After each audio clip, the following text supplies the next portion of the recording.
today.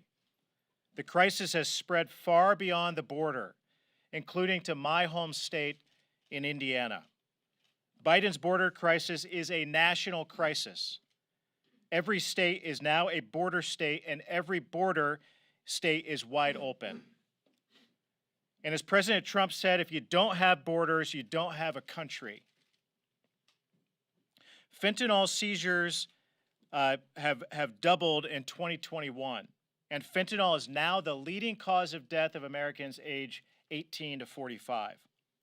Drug overdose deaths climbed to record levels. 2 times as many Americans died of illegal narcotics this year than died during the entire Vietnam War. All of this happened because Secretary Mayorkas opened our border in a matter of months. He didn't do that by sitting on his hands. He did it by breaking the law.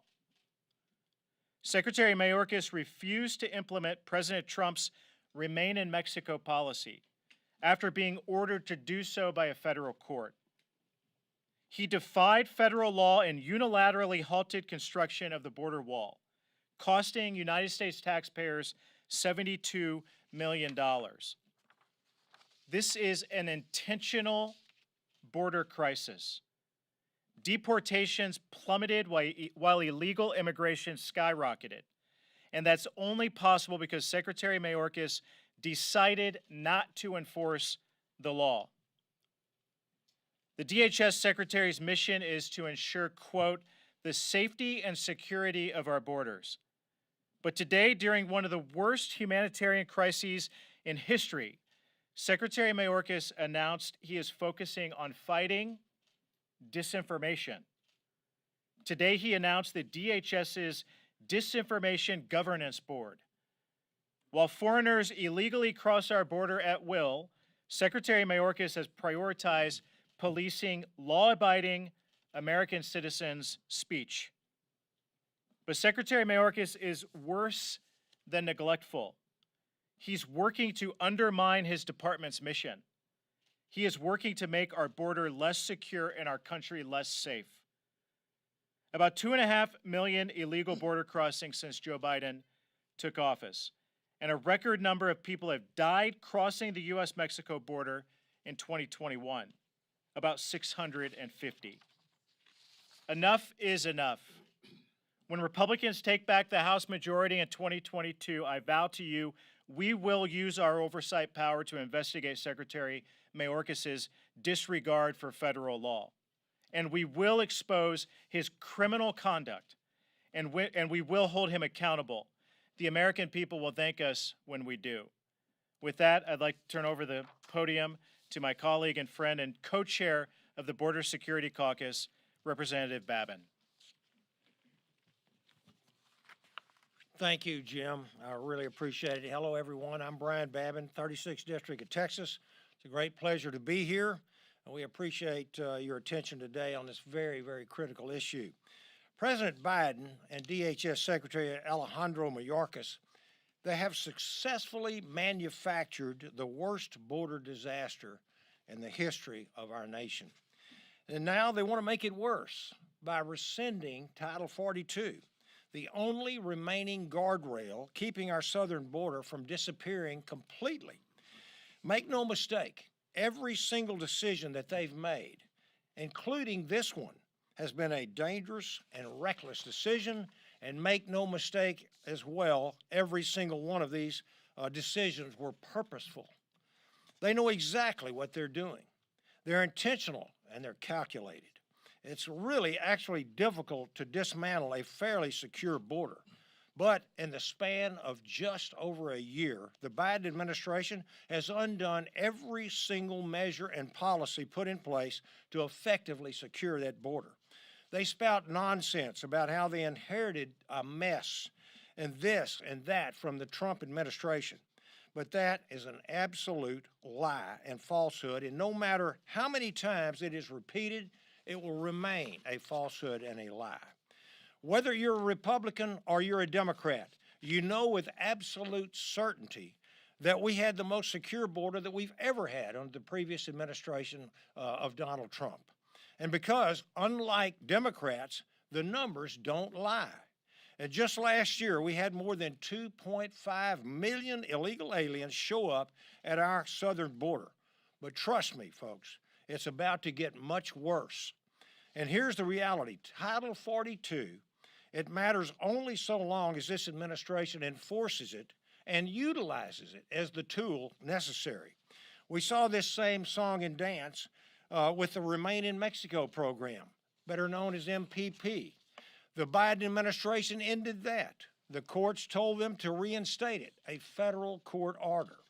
But now we see it back in place in name only, not in practice. We know that Title 42 faces the same future should Biden choose to extend it. Go by what they do, not by what they say. And don't be fooled by these Democrats who are now publicly calling for Title 42 to remain in place. We know they have zero interest in protecting the border and protecting my home state of Texas or to protect our nation, or they would have spoken up months ago.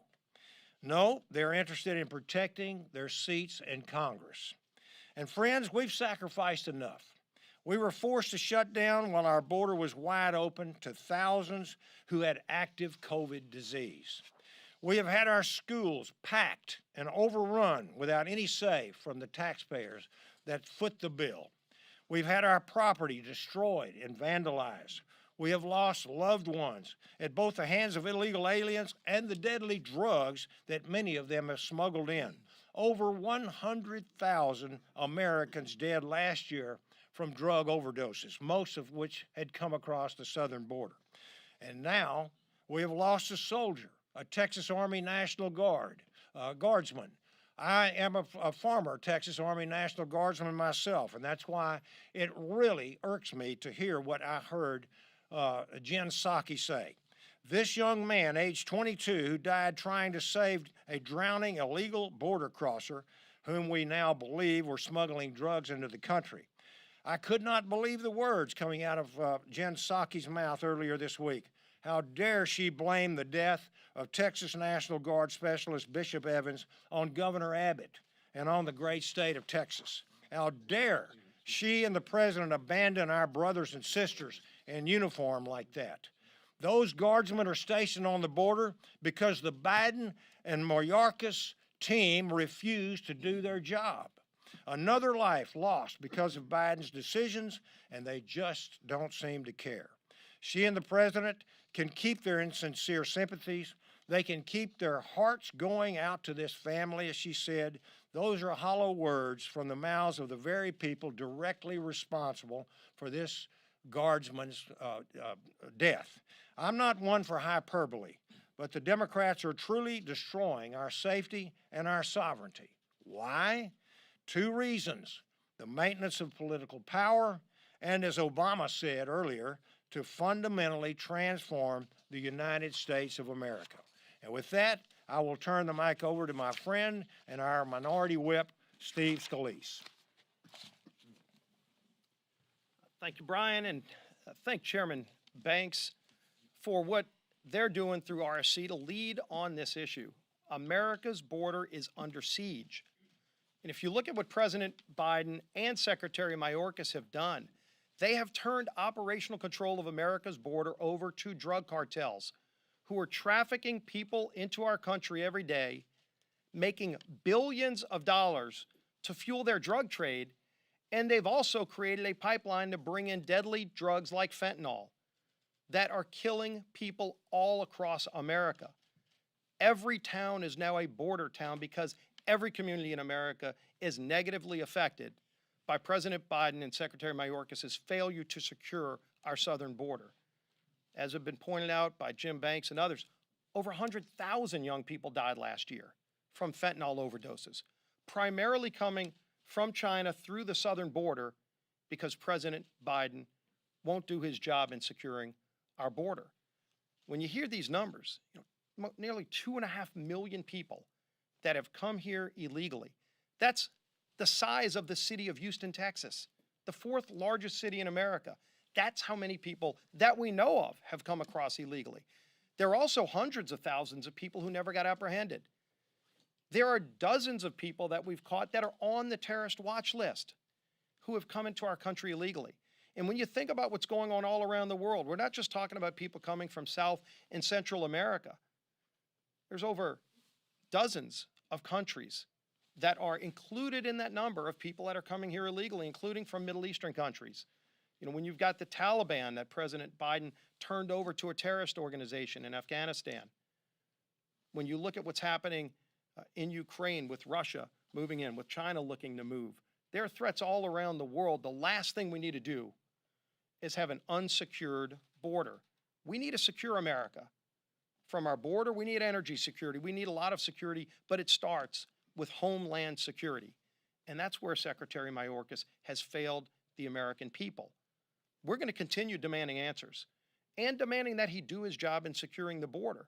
But in the meantime, if you look at what Title IV provides to our country as a defense mechanism, it's not just about COVID. Think about the fentanyl, one of the most deadly drugs. And again, you go through any community in America and you ask families if they know somebody who's died from fentanyl overdose. Sadly, you'll probably get everyone tell you they know somebody who's died because of fentanyl. It's come through the open southern border that President Biden and Secretary Mayorkas has allowed to happen. Now, thank goodness for at least now, a federal judge just the other day in Louisiana blocked President Biden's attempt to drop Title 42, but he's not done. He's going to keep trying, and by trying to drop Title 42, he makes America less secure. When you look at these numbers, this is something we're going to continue to highlight. We're going to continue to fight to secure America's border and to save more lives. I talked to a rancher just the other day. I was in Texas earlier this week. I talked to a rancher who's had over a dozen dead bodies on his property because of the human trafficking that's coming across. That's just one person's property on the border. It's happening all over our border. It's a national disgrace that is completely preventable, and it was completely created when President Biden decided that he wanted to open the border by getting rid of Remain in Mexico, by getting rid of the Northern Triangle agreements, by stopping construction of the wall that President Trump had built to secure our border. It was done before. We're going to continue fighting to ensure that we get back to a secure border. And with that, now I'm going to bring up my colleague from Florida, Kat Kamick.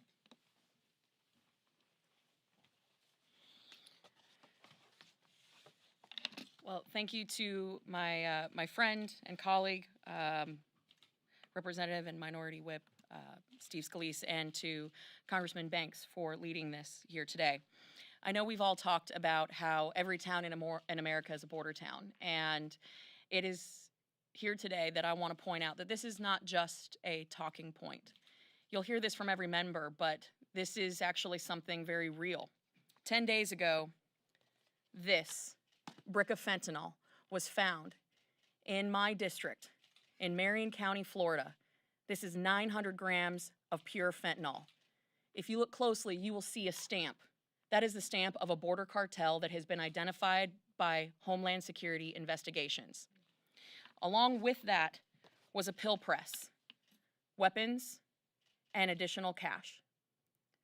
What was happening was they were taking this brick of fentanyl, creating a new drug, pill pressing it, and then using my district as a testing ground for this new drug.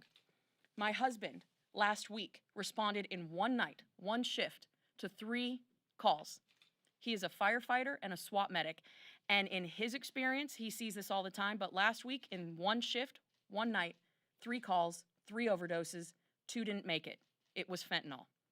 This isn't just a talking point. This is real. And it's happening in every county, every municipality, and every state in America. No one is immune to this. Today, I had the opportunity to question Secretary Mayorkas. I submitted for the record a letter led by our colleagues on the Republican Study Committee, 133 to be exact. And within that letter, there were questions, very pointed questions about border security and Title 42 and what his department and his administration was going to do. He committed to me a yes, verbal yes, that he will respond to each one of those questions in 30 days. I'm asking you here today, as members of the media, to help us hold him accountable. because he verbally committed to that. But I also asked him, yes or no, do you believe that we are a nation of laws? He said yes. I said, if someone crosses the border illegally, do you think that we have the right to arrest and then deport that individual for breaking the law? He said yes. Representative Babin mentioned here today that we should judge them by their actions, not by their words. It's clear that the actions and the words aren't matching up. Because if they were serious about border security, if they were serious about homeland security, if they were serious about getting drugs like this off of our streets, they would actually secure our border. They wouldn't be changing the definitions and the statutes within MPP. They would not be getting rid of Title 42, the last tool in the toolbox that our Border Patrol agents have. So when you hear members talk about every town in America as a border town, think of Marion County, Florida. Think about how this is the third time that we have found a brick of fentanyl that is over 800 grams. Think about the families that have been destroyed, and think about how many families are potentially going to be destroyed by this. And with that, I have the great pleasure of yielding to my friend and colleague, the mayor of West Texas, Representative Arrington.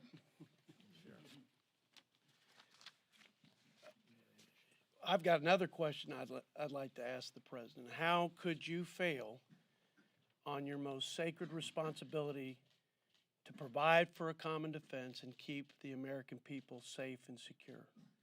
The people of Texas have been abandoned by this president and their government. I want to thank Chairman Banks and Dr. Babin and Whip Scalise and my colleagues here today for their leadership on what I believe is the most imminent threat to the safety and security of the American people.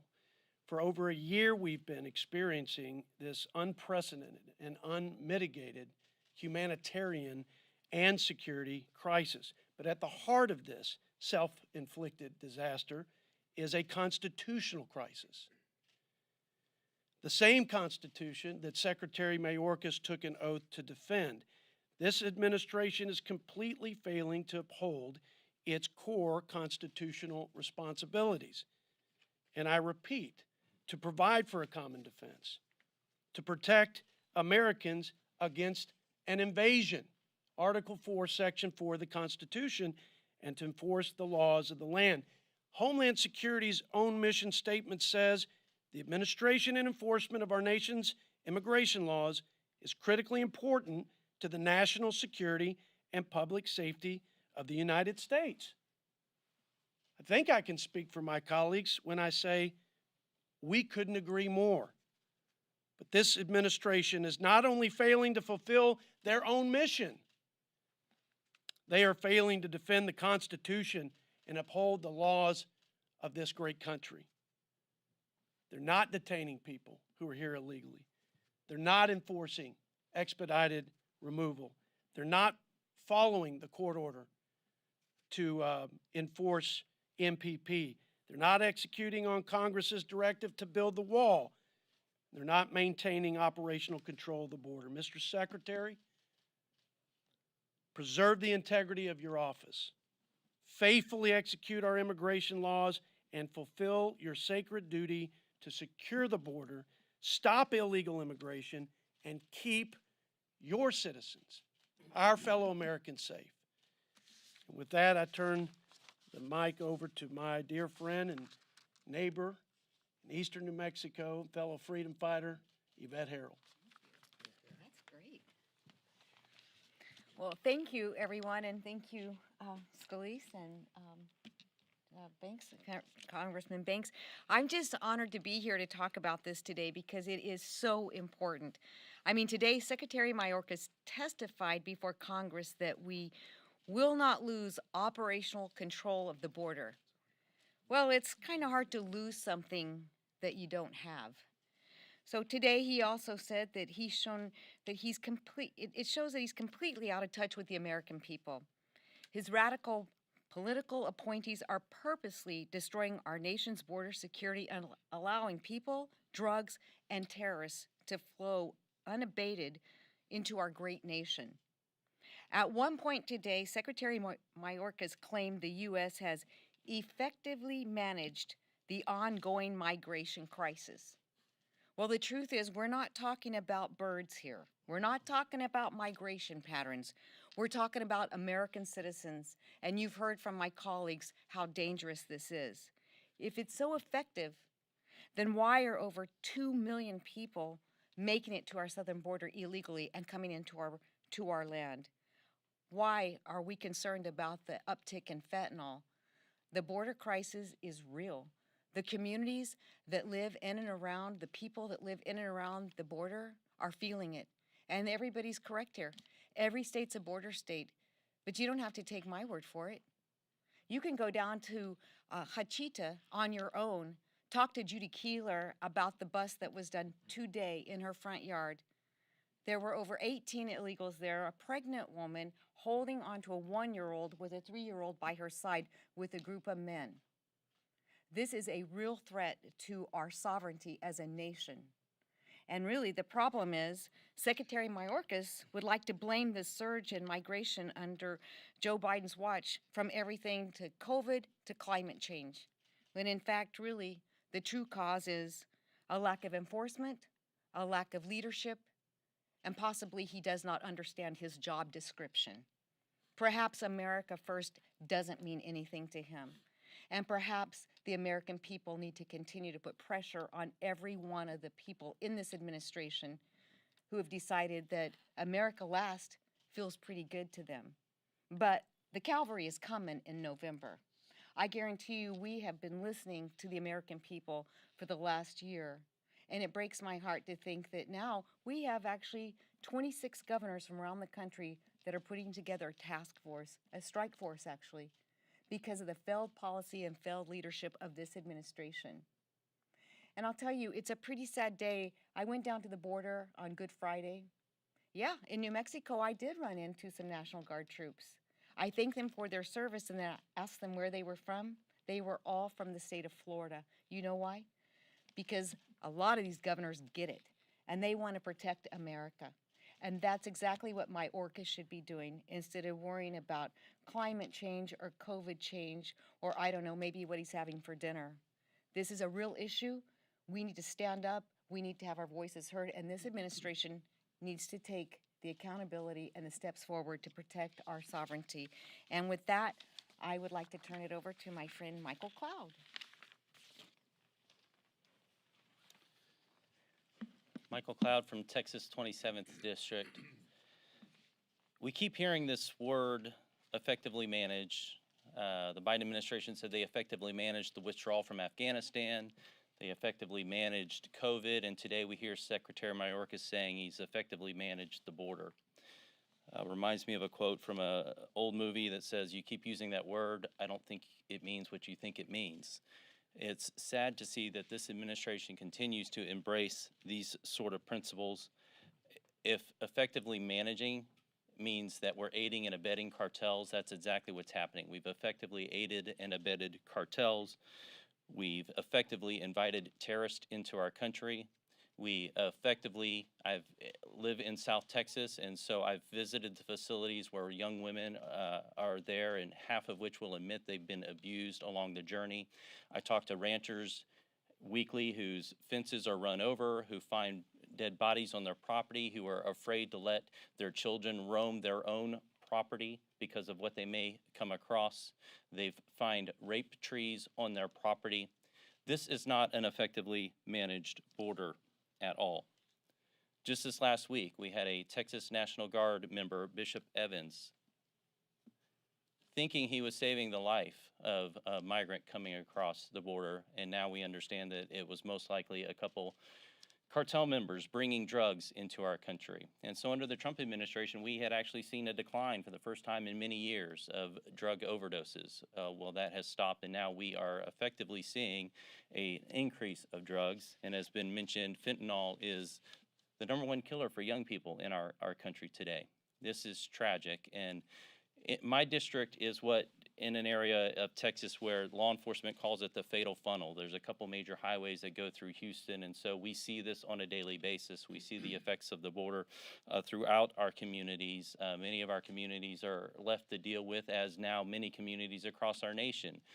what to do with the schools, what to do with hospitals, what to do with the burden from what's happening at our borders from having an open border. Secretary Mayorkas has not done what he's supposed to do to secure the border. The way this is supposed to work, of course, as we know in a republic, is that we pass the laws and the administration, the executive branch, faithfully executes the laws that they've sworn to do. Well, they are not doing that. They are not executing the laws when it comes to safe third country.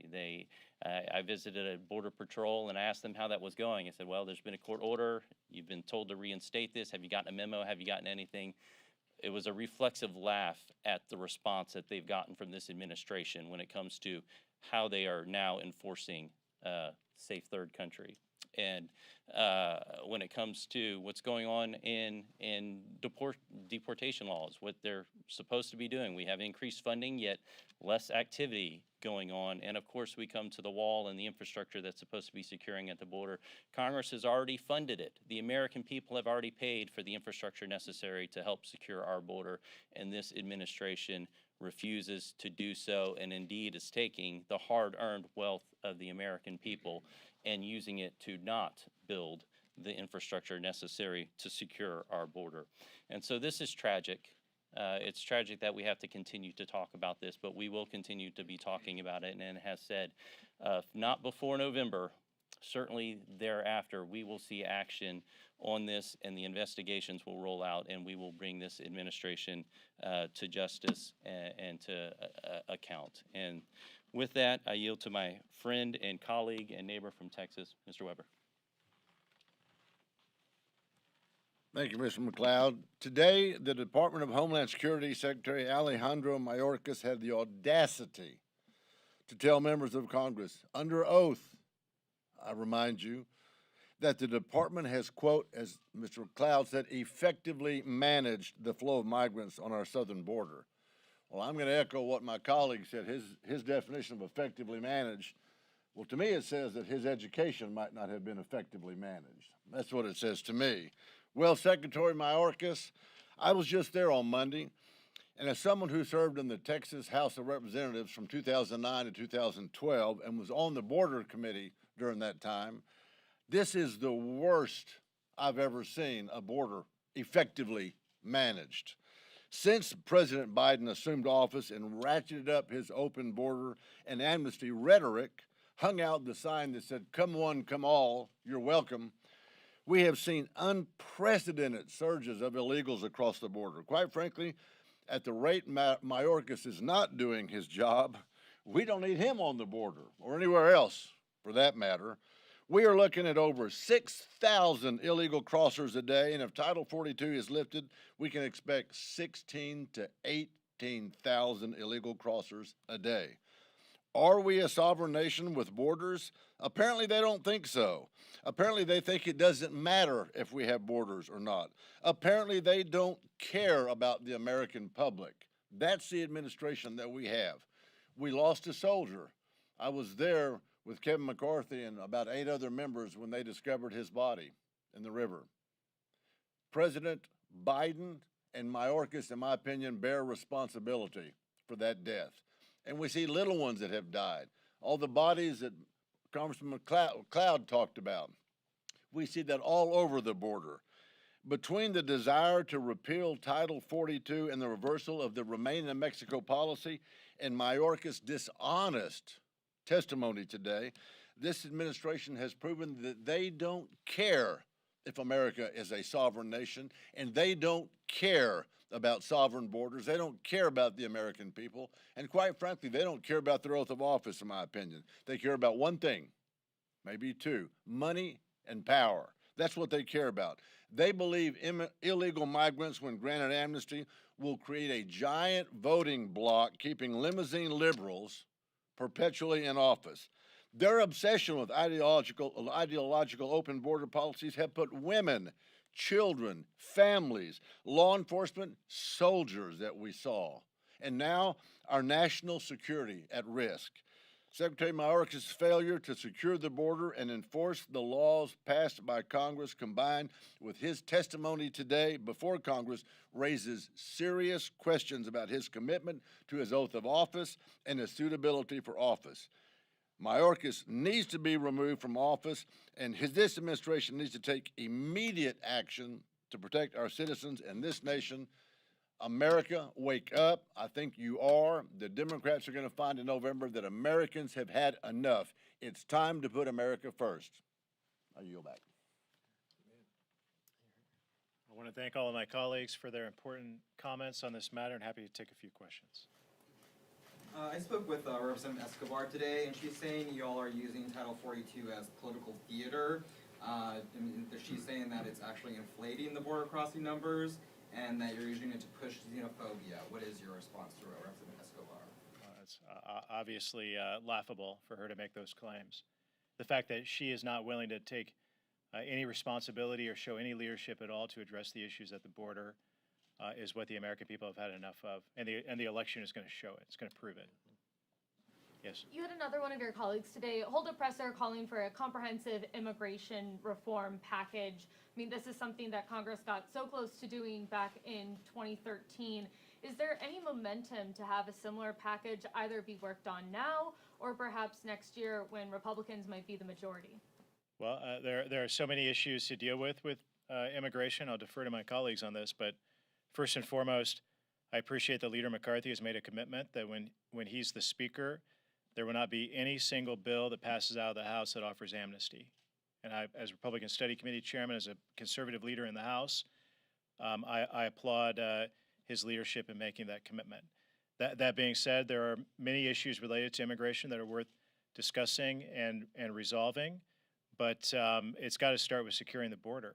And we have a secretary right now in Mayorkas who has ignored legal orders to do his job, and he has 30 days to respond to our letters. As Representative Kamak forced him to do, he agreed that he will respond verbally before the committee today within the next 30 days. Otherwise, there are a lot of major issues here that deserve the American people's attention, deserve Congress's attention, and Republicans are going to do everything to hold him accountable. I don't know if Whip Scalise or anyone else want to. Later this year, we're going to be rolling out the Republicans' commitment to America, and it's going to show the country on a whole host of crises that are facing the nation, from the border crisis, inflation crisis, high gas prices, national security. If you look at the issue of parents being involved in their kids' education, runaway crime in big cities, we're going to be rolling out an agenda on all of those different fronts. And I can tell you, there are a lot of issues both with the border and interior security, but it all starts with border security. And I think you're going to see a package that we will roll out early off in a Republican majority that would show the country how to secure America's border. Now, be up to President Biden to talk about whether he would support that or not. It'd be up to the Senate to move it too, but I think you'd see a lot of Republicans from all swaths of our conference coming together to pass a border security package. There are a lot of other issues too regarding immigration that then we could see if we could get a consensus on, but it starts with border security, and we will be having that as a main component of our commitment to America. Can I ask a really quick follow-up, just in terms of making sure that things mean what you say they mean? Can you define amnesty a little bit more? Because there have been proposals that, some people say it's amnesty, other people is like, no, we're asking immigrants to pay their fair share. Amnesty is clearly rewarding those who come here illegally and granting them a permanent legal status or citizenship of some sort. So I stand against that, and I believe most Republicans in the Republican conference stand against that, and I appreciate that our leader, Kevin McCarthy, has made a commitment that when he's speaker, no bill that includes amnesty will pass out of the House of Representatives. Yes? I have a question for you and then for one of your colleagues. For you, what does it tell you that this isn't a black and white, Democrats on one side, Republicans on the other? There are Democrats who are on the same side. What does that tell you about this issue? Well, I think that's being generous. I mean, at this point, there are a few Democrats that are willing to step up and demand that this administration secure the border, return back to the Remain in Mexico policies and the policies that worked under President Trump to secure the border. There might be a few that are restless or anxious about lifting Title 42 that know that that's going to make the crisis that we already have a whole lot worse. So I appreciate that there are a few Democrats perhaps who are willing to say that, but this is a black and white issue to the American people, and they've had enough. They see it for what it is. They know this administration has created this crisis, and they know Secretary Mayorkas is ignoring the rule of law, and he's making it a lot worse. So The letter the Republican Study Committee led, 133 members signed it, demanding answers from the Secretary is something that shows broad unity within the Republican conference. And I think you can stay tuned to what comes next after we see the results. And a follow-up for Whip Scalise. I wonder if we can talk briefly about a meeting that you had earlier today with Congressman Gates. He says he's going to go on Fox News and talk about it, so I wanted to see if you had anything to say about it, and if you stand by your initial comments in that now public audio about how his comments might have been veering towards the potentially illegal. As I shared with Matt when we talked today, there were some things that were being told to a number of us that were in that call about threats that were being made, and there were members that were getting death threats at the time. And clearly, I'm very alarmed and, a little bit extra concerned when you see members of Congress, Republican or Democrat, getting death threats. And so wanting to ratchet down the rhetoric that's out there. And there were some things that were being presented to us in that meeting by others that raised those concerns that I expressed. Now, clearly, those didn't ultimately come to fruition because there were no charges that were brought, but what we were being told were some pretty alarming things, some from law enforcement, some from other members. And so I shared that with Matt. I'm sorry that those comments caused him problems because it was things that was conveyed to me from a number of places that we were, and look, you can go back to those days after January 6th. There were a lot of reports floating around. Some turned out to be true, some not. And so, as you're having private conversations commenting on those things, ultimately, the concerns I had were that there were members getting death threats. And that was something that I surely wanted to be vocal at pushing back on, but he and I talked about that. Yeah, and I just wanted to confirm, because you guys talked about it obviously with the larger group during your meeting this morning, but then you guys met separately, just one-on-one, right? Yeah, we did. Thank you. Yes. So Secretary Mayorkas has been saying that his hands are tied when it comes to Title 42 because of the CDC's directive. What's your reaction to that, and do you have any plans to go after the CDC or HHS on their guidance on this issue? I'll defer to Dr. Babin.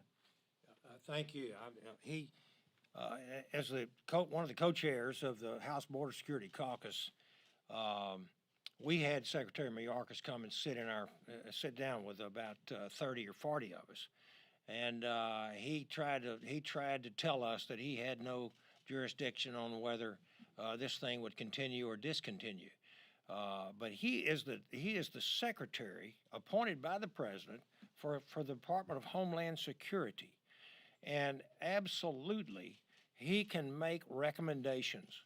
And those recommendations, he doesn't sit on the CDC. I understand that, but it is absolutely disingenuous for him to sit there and tell the Border Security Caucus and the Judiciary Committee and anybody else that he has no say over Title 42.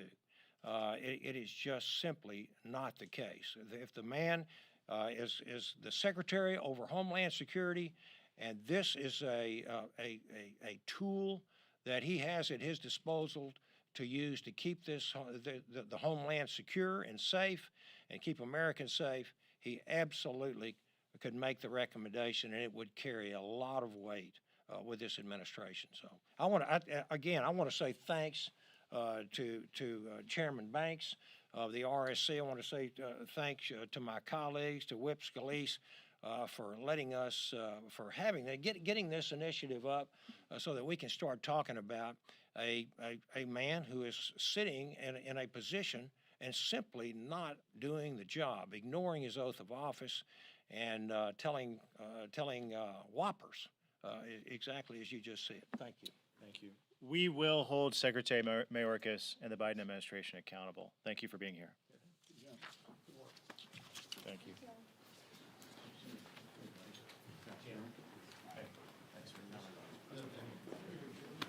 You walked in with that dog and I take my eyes off. Oh, okay. I feel like I'm responding. I know. So, my question. I mean, it's so distracting when you walk in.